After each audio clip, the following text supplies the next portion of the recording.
انہوں نے زیادہ سے زیادہ لوگوں تک افطار کروائی. جو کھانا کھلانا ہے ایک بہت ہی بہترین کاموں میں سے، جنت میں لے جانے والے کاموں میں سے ہے. سعودی عرب میں کھلانے کے میں نے وہ مناظر دیکھے ہیں جو دنیا میں کہیں بھی نہیں دیکھے. الحمدللہ ہم نے پہلی رمضان کو عمرہ کیا اور اتفاق سے جب پہنچے تو تھوڑی دیر کے بعد ہم طواف کے لیے گئے تو مغرب کی اذان ہمیں مطاف میں ہو گئی.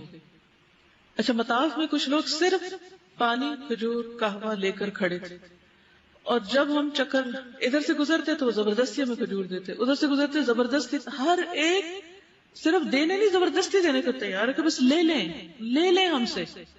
تو مجھے وہ بات یاد آئی کہ ایک وقت آئے گا کہ جب دینے والے اتنے ہوں گے کہ لینے والا کوئی نہیں ہوگا. خیر وہ تو گزر چکا ہے، لیکن ابھی بھی مجھے وہ ایک فیلنگ آئی اس وقت کی.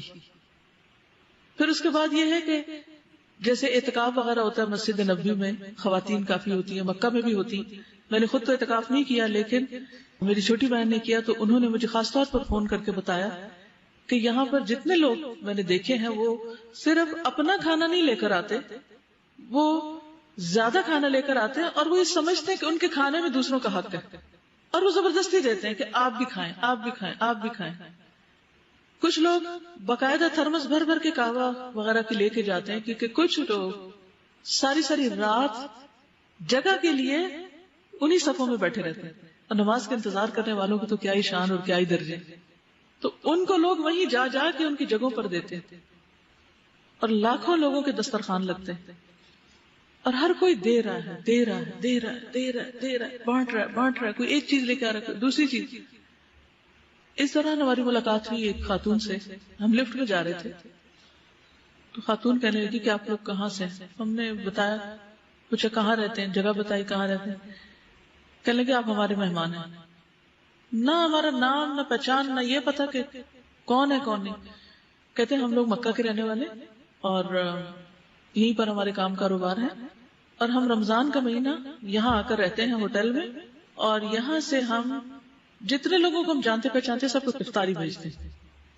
گھر میں انہوں نے پاکستان سے بکرے لے جا کر بریڈ کیے، وہ ذبح کرواتے اور پکواتے.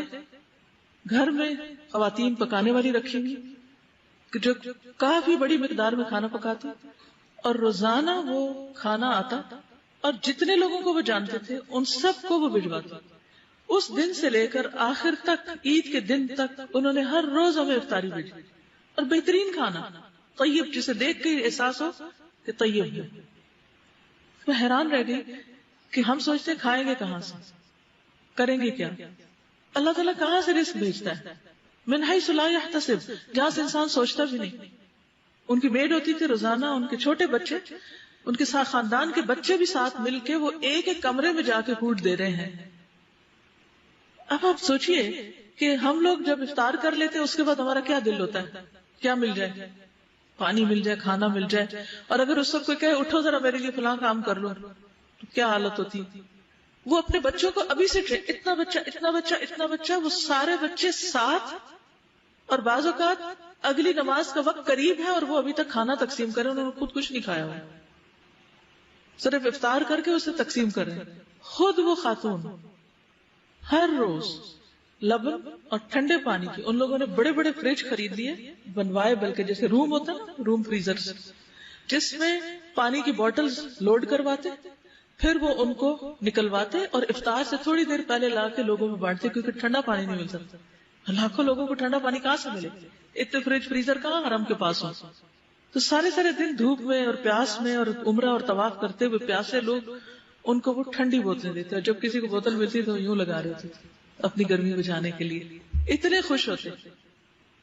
وہ کہتے ہیں کہ اللہ نے ہمیں بہت دیا تھا اور ہم لوگ بہت دنیا میں کھوئے ہوئے تھے. تو میرا ایک بھائی تھا، وہ ایک دن ہمارے پاس آئے تھے کہ تم لوگ ہر وقت کھانا پینا، اپنی پارٹی اور پہننا اور اسی میں لگے ہوئے ہو، اللہ کو حساب نہیں دینا. اٹھو، لوگوں کی خدمت کرو. تمہیں اللہ نے مکہ میں جگہ دی ہے، تمہیں اللہ نے مکہ میں رزق دیا، بابرکت رزق دیا ہے، تم اللہ کے مہمانوں کی خدمت نہیں کرو گے. کہتی اس کی بات ایسی تھی کہ اس دن سے ہم اپنے آپ کو بھول گئے اور ہم مسلسل یہ کام کرتے. پھر آپ دیکھیے کہ جائے نمازیں بانٹ رہے ہیں. کہاں بانٹ رہے ہیں؟ ایسے ایسے لوگوں کو جا کے دیکھتے تھے کہ اچھا یہاں یہ نیچے بیٹھے ہوئے فرش پر، ان کے پاس جائے نماز نہیں ہے. اور آپ کو پتا پتھر پہ 20 رکعتیں پڑھنا اور پھر قیام کرنا اور لمبے طویل سجدے کرنا، جن لوگوں کو عادت نہ ہو، یا تو نماز پڑھنے کی ہی نہیں عادت یا پھر بیٹھ کے بغیر پڑھنے کی عادت نہیں، ان کے لیے تو بہت مشکل ہے. تو وہ ڈھونڈ ڈھونڈ کے ایسے لوگوں کو جا کے جائے نمازیں دے کر آتے. پھر ان کی پرفیوم کی دکان تھی تو چھوٹے چھوٹے شیشوں میں پرفیوم بانٹ رہے. پھر اسی طرح کہتی ہے کہ میں مطاف کے ایک حصے میں جاتی تھی اور مجھے پولیس بہت ڈانٹتی تھی کہ یہاں سے نکل جاؤ، کیونکہ ایک دفعہ کسی نے کھانے میں کوئی ٹھیک چیز نہیں تھی تو وہ پھر بین ہو گیا کھانا. اب وہ جب کہتی ہے کہ میں نے اس دن کہا اچھا میں دوسری جگہ، یہ لوگ سامنے ہی بیٹھے ہیں، میں ادھر ہی دے دیتی ہوں. کہتی وہ رات کو سوئی تو مجھے خواب آیا کہ مچھلیاں تو وہاں بھوکی تھی اور تم نے کھانا کہیں اور ڈال دیا. کہتی میں ایک دم چونک اٹھی. میں نے کہا چاہے مجھے کتنی بھی مشکل ہو، چاہے کوئی کچھ بھی ہو، میں وہیں جا کے کھانا بانٹوں. اور پورا رمضان وہ کھانا بانٹتی رہی. کھانا، پانی، افطاری، سحری، یو نیم اٹ. اور ایسی بے شمار مثالیں. تو میں سوچتی ہوں اس کو کھلانا تو آسان ہوتا ہے کہ جس سے ہمیں شکریہ کے کچھ بول مل جاتے ہیں، اس کو کھلانا کہ جس سے ہمیں واپس کچھ بھی نہ ملے اور ہم جانتے بھی نہ. اور اس تقسیم کے بغیر کوئی کالا ہے، گورا ہے، عربی ہے، اجمی ہے، غریب ہے، امیر ہے، کوئی بھی ہے، سب فائدہ اٹھاؤ.